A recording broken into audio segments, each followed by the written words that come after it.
Hola, benvinguts i benvingudes. Estem així en un altre episodi de Casella d'Eixida. Jo sóc Carla Rubio. Què tal? Soc Carles Palanca. Benvinguts a tots. Avui un altre episodi de Casella Online, Casella Interview, no? Exacte, exacte. I avui especial de veres, que sempre ho diguem, perquè tenim un convidat i anem a fer-la en anglès. Exacte. So, buckle up. Apreteu-vos el cinturó. A veure, vos pot fer servir també això per aprendre un poc d'anglès o recordar-ho. Nosaltres també ho anirem recordant. Aprendre de nosaltres, no, del convidat. Del convidat, esperem. Hola a tots, molt breument, comentar-vos que podeu posar els subtítols en valencià si voleu veure el vídeo doncs, en subtítols, ja que ara ho anem a continuar l'entrevista en anglès. And now for the English listeners, we are Casella d'Eixida. I'm Carla Rubio. Hi, I'm Carles Palanca. And we're a Catalan YouTube channel and podcast about board games, and we interview Marvin Hagen. So we've added some subtitles in Catalan. In case you want to learn the language, perhaps, I don't know. Bye. See you. So today we have Marvin Hagen, one of the designers of Mindbag. Welcome. Thank you for joining us tonight. Thank you very much for giving me the possibility to be guest on your show. So interestingly, besides being a game designer, and before, while you were designing Mindbag, you host a podcast as well. It was called The Nerd Lab. And you describe it as a quest, a journey into game design, and you host interviews, very interesting interviews with a lot of famous game designers. So the first question would be, how's been that journey so far? Yeah, that journey has been amazing. Thanks for that great question.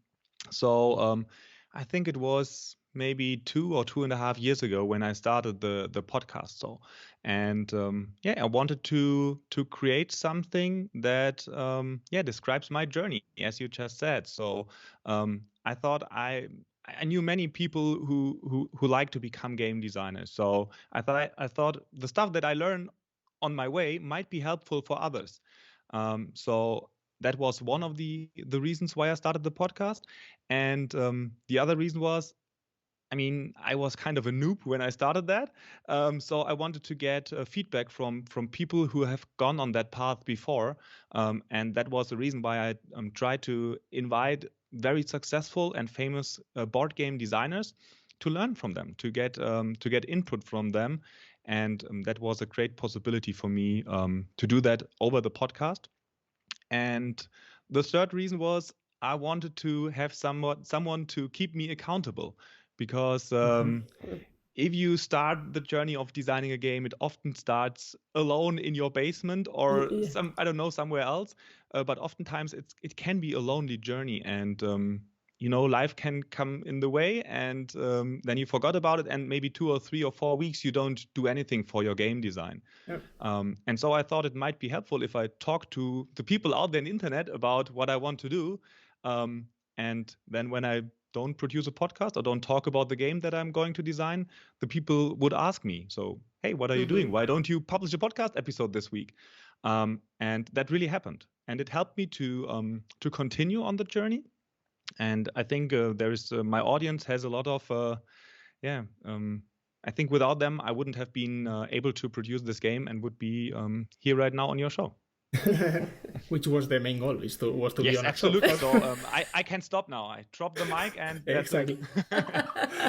So first of all, we wanted to congratulate you on the quality of the podcast, not only resource-wise, but also on the insights and how you take it so seriously to go to very interesting questions about game design, and also very inner look into your process and how to become a better designer. Regarding this, what kind of advices or what kind of tips have you received from your interviewees that have become useful in your game philosophy, or how you have incorporated those kind of tips? Thank you. Very great question. So there have been several tips. So one that really helped me was to don't fall into love with your games so too early, because I started the podcast with another game, and ended up with something completely different. Mm. And I think that's something you have to be open for, Mhm. because you cannot plan everything in advance. And that's the tip that I got in the past from one of my guests. And so I had to let some of my ideas go, and focus on the fun. And that's something that I learned as well. So when you go for a game, you design a game and you bring it to people, to play testers. Um, they may like some aspects of it, but they will also tell you what they don't like about it. And I think it's human to focus on the stuff that they don't like and try to fix it. But that might not be the best thing to do. You might have to focus on the stuff they like and try to cut everything else away and focus on the aspect that they liked. And that's also an advice that I got, and that's something that we really try to use for Mindbug as well. Yeah, absolutely. Well, Yeah. but Actually, we yeah. had some questions. So we have a kind of a script, of course, but there are some questions that you already touched, which is, you mentioned you were working in a different game. Was this the cooperative game that you mentioned in the intro? In the intro of the podcast. Yes, absolutely. So I've been working on several games. So I would say there are 3 or 4 game designs that I started on my journey. Mm-hmm. And I think they have very great potential and interesting ideas. But they are not the game that I finished now. So it shifted, it changed over time. In the beginning, I said, I want to focus.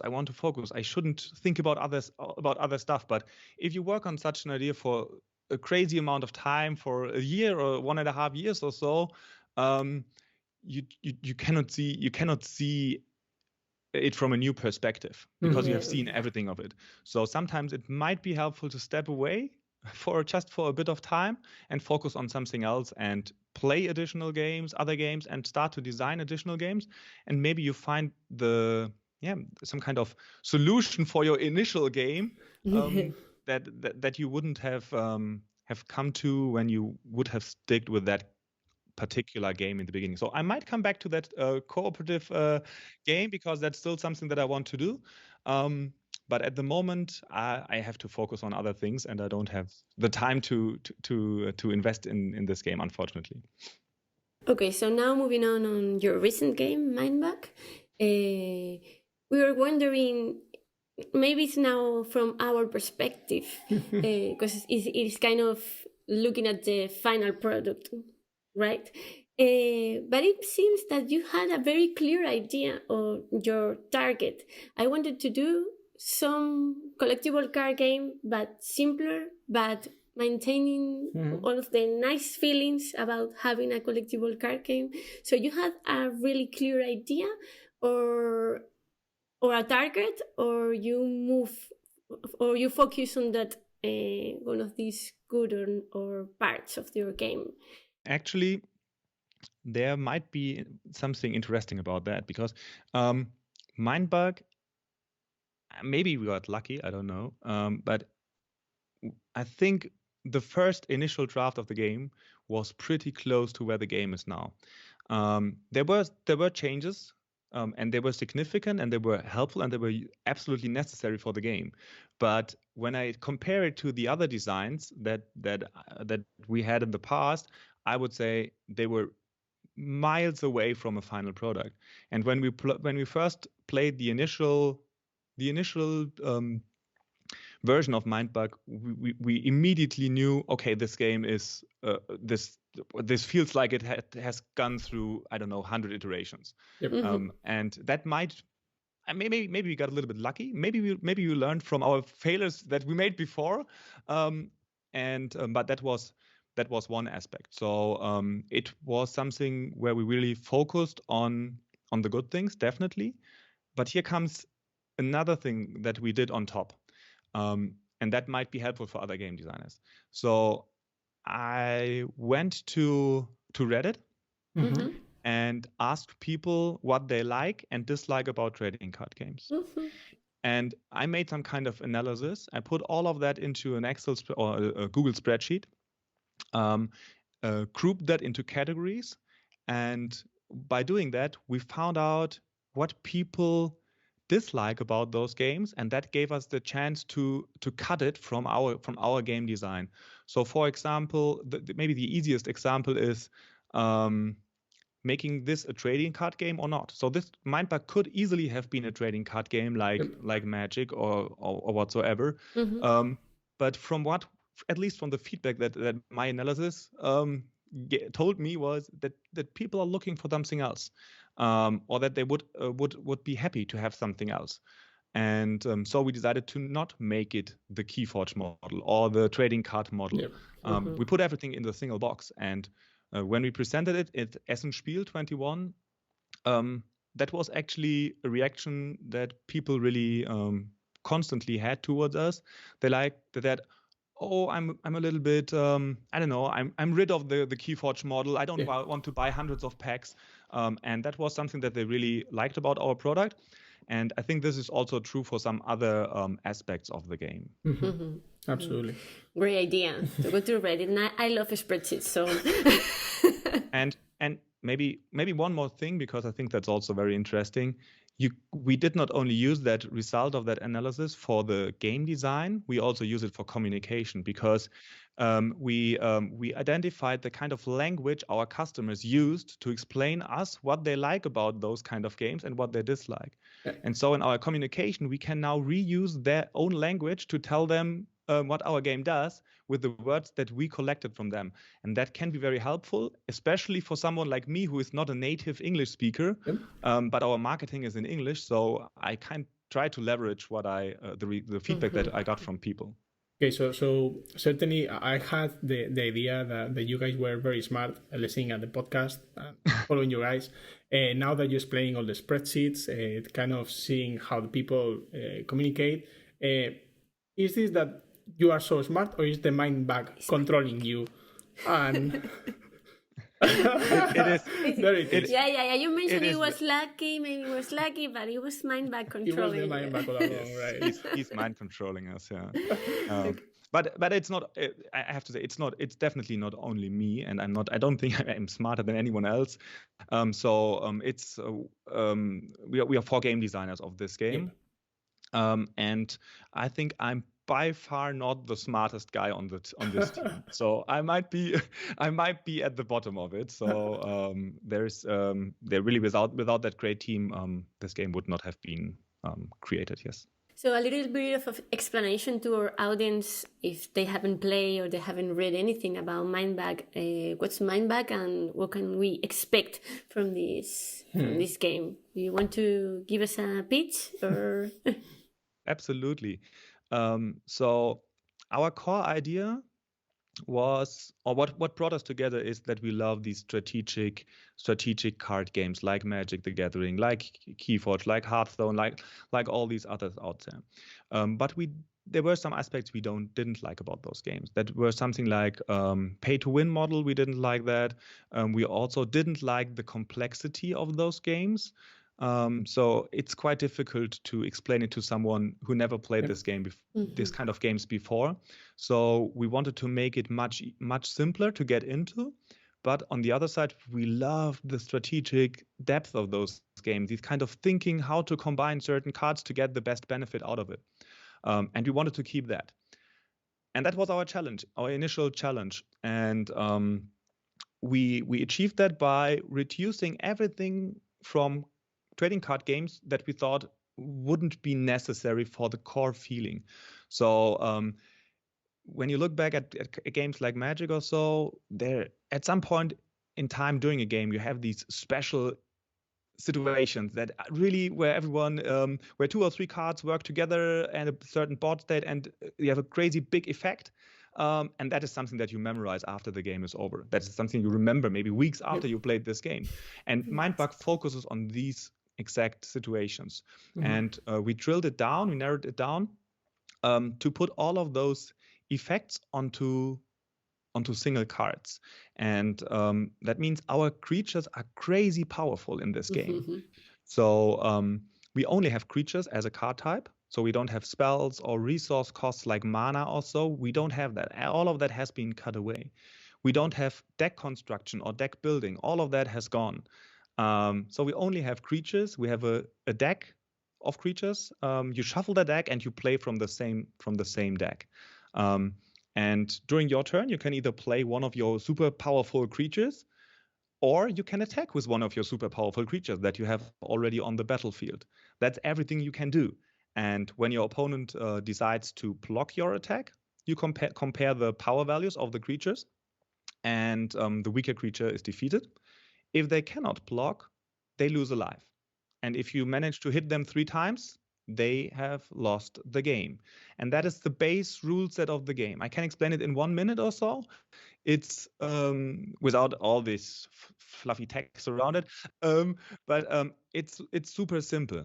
But it's also a bit boring, isn't it? Because it sounds like you have heard it hundreds of times before, and that is where our most unique mechanic comes into play, and that are the mind bugs.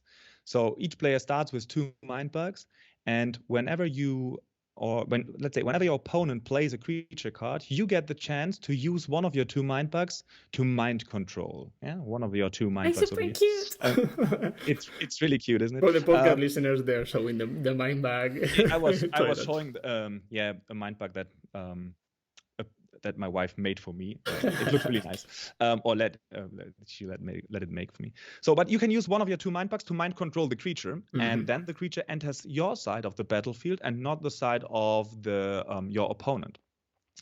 And this mechanic is so simple. It is so simple, but it changes everything about this game.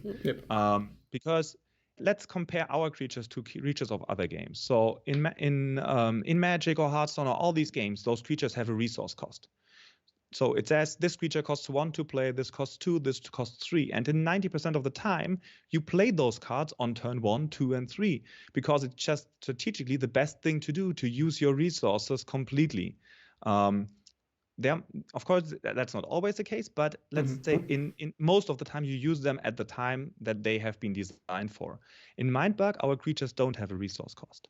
So they are crazy powerful, and you could play your most powerful creature in the first turn. But what the Mindbug does, it automatically balances those cards. Because if you play your strongest card, your opponent will Mindbug it and you will lose against it. So your thought process is all the time, how good is this card for me, and how good would it be for my opponent in that scenario? And this is a very different strategic thinking that you need compared to these other games. So I compared the game quite a bit to Magic and all those other games, but it plays actually quite different. It has the same tactical depth, and it had a bit of the feeling, but the strategic thinking aspect is really, really different.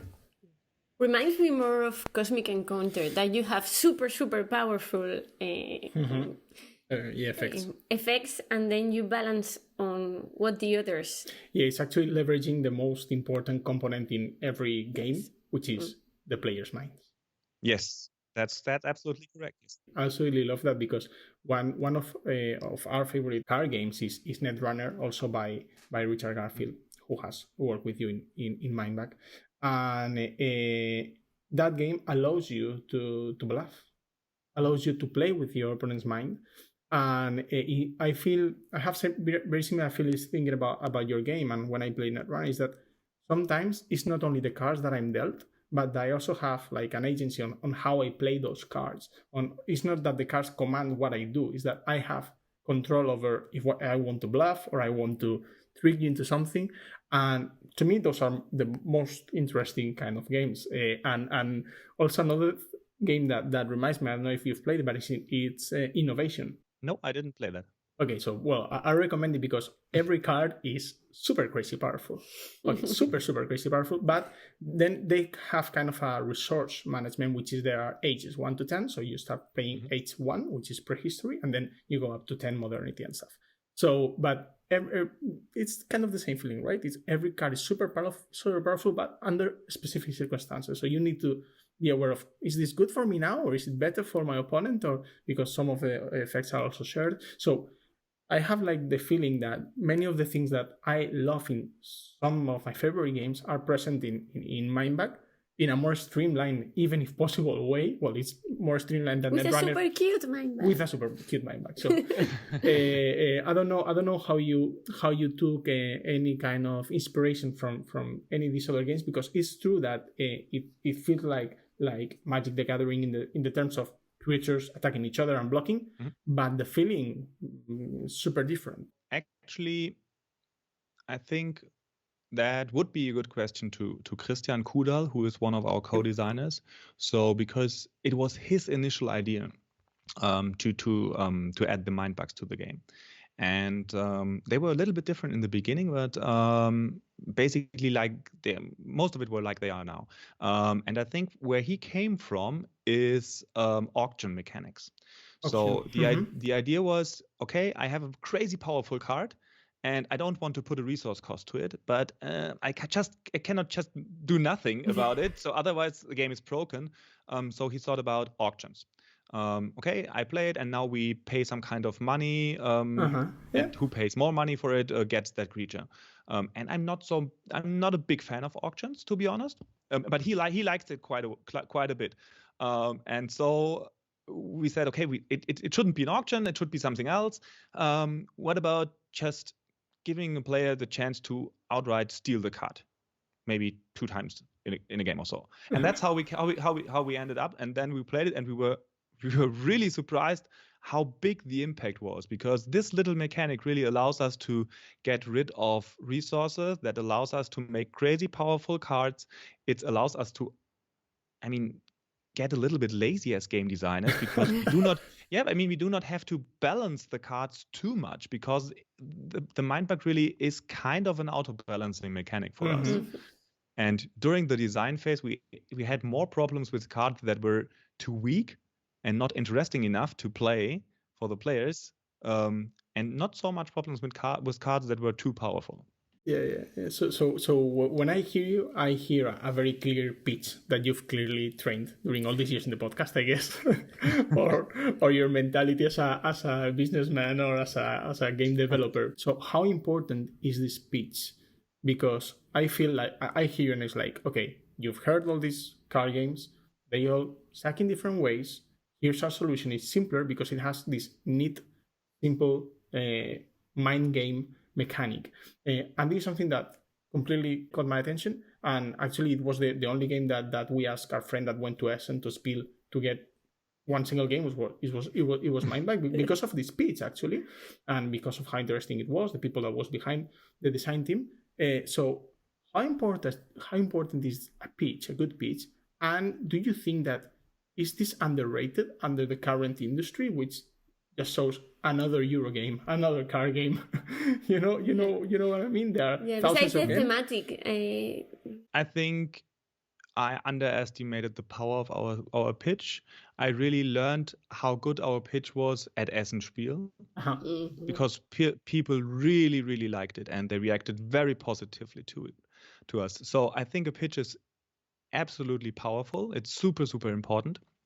However, while we designed Mindbug, or let's say when we were at the middle of designing Mindbug, I had the feeling that the pitch is our problem. And really? Maybe maybe not only the pitch, but finding our uniqueness. What makes this game so special that someone will recognize it? Yeah. The pitch is even a bit more. The pitch is something on top of it. So what I mean is our unique selling proposition. I wasn't sure about our unique selling proposition, and I put a lot of effort into identifying that, because I thought it would be very important. So I thought into different directions. I thought, okay, maybe the theme is our unique selling proposition. Maybe we need a super powerful IP behind the game to make it unique. So maybe this should be a Marvel card game. Maybe this should be the Star Wars card game or so. And I was thinking about that because I was afraid that our USP or unique selling proposition wasn't strong enough.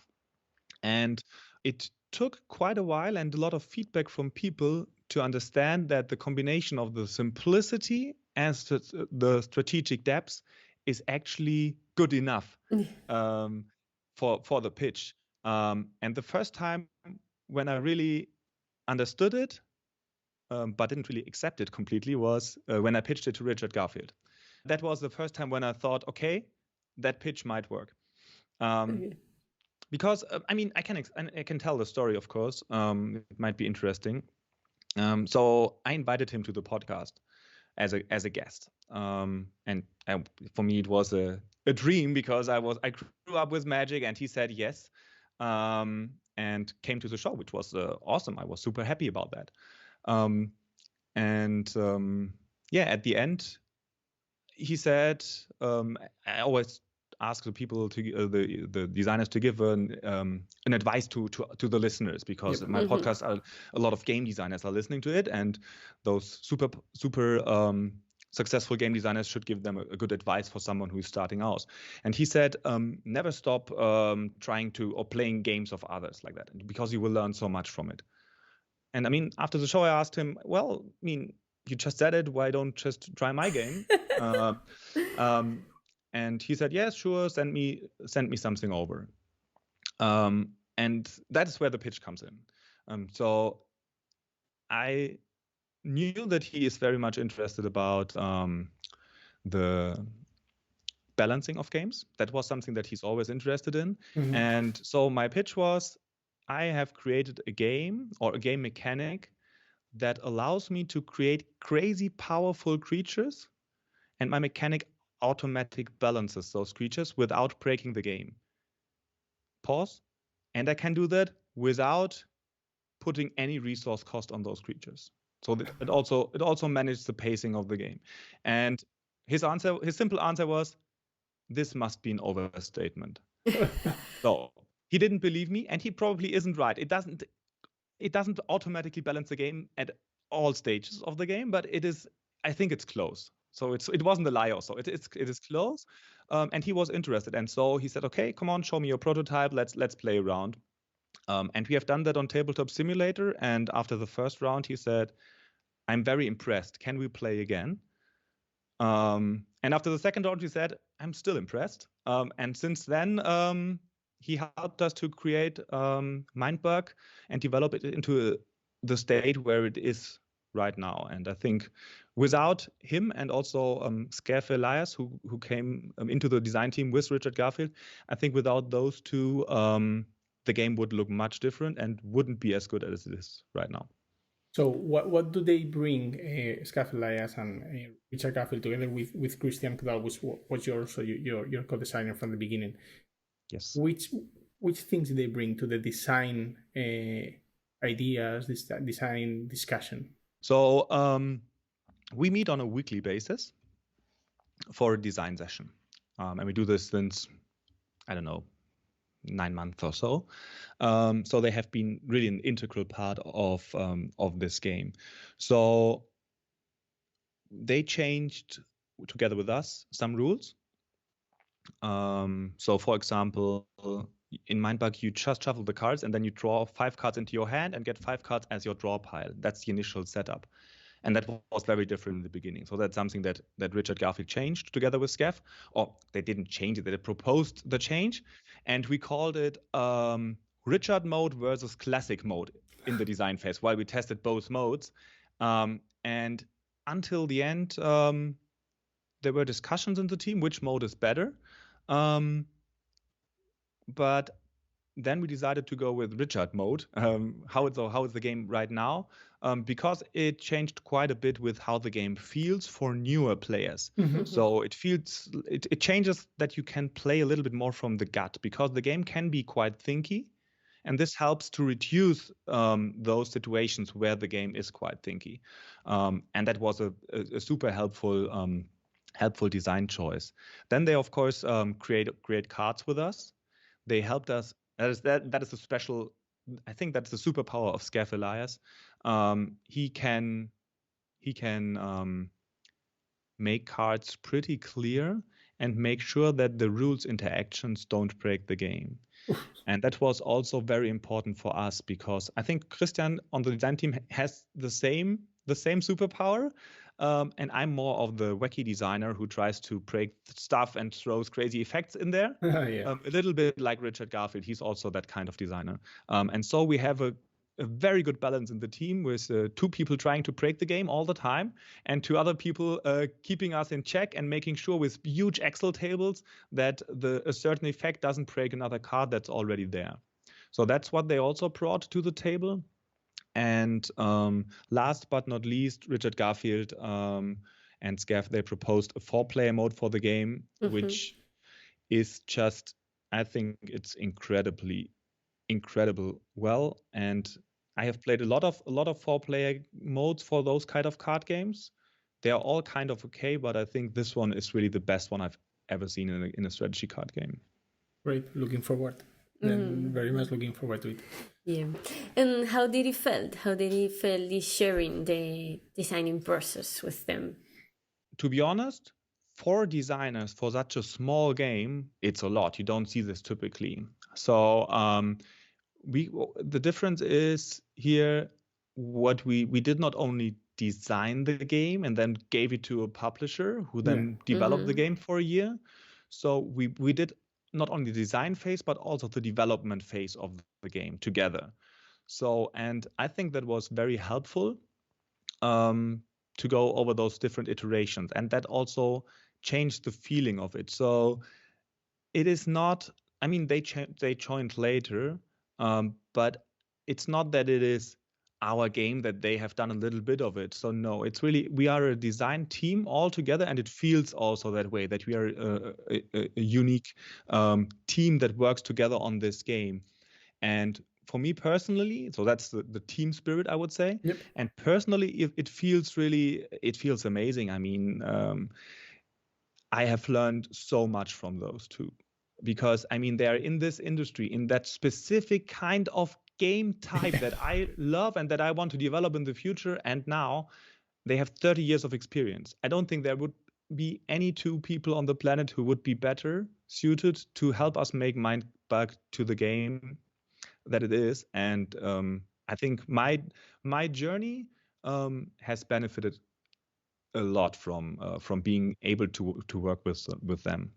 Lovely. Now perhaps to the publishing side. So you just launched on Essen a first run of the first sprint run, right? Yes. And it did pretty well from everything we've heard. It was like kind of like the buzz of the show. Everybody was talking to each other like, have you seen this card game? And it was like, well, requesting translation. Yeah. so we've heard many good things. We weren't in the show. We had some close friend that went. Who we commanded to get a copy. We mind back him. Yeah, a little bit. So how was your feeling in Spiel? This was the first time as a publisher, I guess. So were you expecting this kind of people speaking the game, right? Yeah. So absolutely not. So I mean, you just said it. We were there for the first time as a publisher, and of course there were anxiety and fear when we went there. I mean, we put a lot of money into it. It's not that cheap for us, and we went there with, I don't know, at least we had 5 people at the booth most of the time, which is quite a lot for such a small booth, and we brought our first print run there. And my fear of course was, okay, we will stand there and look at the other side on the other side at the wall, and at the morning we will carry our bags with the games into the fair, and in the evening we will bring the bags back out, and no one will recognize it, because we are competing with the big publishers which had a big buzz before the fair. They were all on all of the lists. So that was our fear. And I mean, we got a booth position that was probably the worst one we could get, because we were late with registering for the fair. That didn't help to decrease that feeling. But it turned out absolutely amazing. So before the fair started, on the first day, there was coming someone to our booth asking to buy 20 copies, and that felt kind of amazing on one side and kind of strange on the other side. And we said, okay, we are we are here to show this people to as many people as possible. We said, okay, we only sell two copies per person. It turned out that we had a lot of interest in the game, and yeah, we sold out on Sunday, which is kind of exactly what you want to achieve. I mean, we were able to show the game to people during the entire fair, but there was so much interest that we sold out, which is also a good feedback. But we didn't sell out on Friday morning, so that all the others would be disappointed. So I think it was just everything was perfect, and there were several reasons for that, I think. No, it's great. Now, next step. Yeah, we talked about. We heard about Kickstarter coming soon. Yeah, Kickstarter is also something which we will do for the first time. So we fight against the same anxiety again. Lots of firsts. Yeah, but the Mindbug commands us to move fast. Yeah. So we have a lot of people asking for the game now as a result of Essen, which is awesome. However, we are in a little bit of a trade-off right now. So we could rush to Kickstarter. We would probably benefit from the little buzz that we had at Essen, but this might go to quality of the campaign. So we have basically two options. Either we go to Kickstarter right now and benefit from the kind of media attention we have right now, with maybe take a hit from the quality, or we say, okay, we wait and make everything perfect, and start sometime in the middle of next year when we are completely ready with everything. And if I look back into my past, that's also something that I learned from Jamie Stegmaier, who has been a guest on my podcast. I don't think you should go for perfectionism. Mm-hmm. So for me, there are two things that really have kept my potential, or the potential of me as a podcaster or a game designer, and that is procrastination and perfectionism. Procrastination is currently not a topic because we have so much to do, so we don't have time to procrastinate. But also perfectionism can also kill projects. So I think it's better to move fast and make some mistakes on the way, and and learn and adopt, and that's what we try to do. But the Kickstarter really is, there's a lot of stuff to prepare for it, because there are so many dependencies between manufacturing, delivery, shipping costs, fulfillment providers, different tires, goals, stretch goals, add-ons, all that stuff. There's so much to do. Mm-hmm. We are currently working with a team of, let's say, 8 to 10 people on this Kickstarter campaign, and try our very best to get it started this year. Okay. Well, everything's a trade-off, right? You can Yes. have everything, and certainly perfectionism also kills part of the joy of shipping, of actually getting the product into people's hand, right? Like this sense of like real artists ship, right? You need to ship at some point, and if you in a Exactly. creative process, it can be endless. So no, certainly Yeah. we're looking forward to it. I don't know if people want to contact or be waiting for news on how they will be able to buy the game or know more about you. How should they find you in social networks or? Mhm. So you can go to our website, which is mindbug.me, mindbug.me.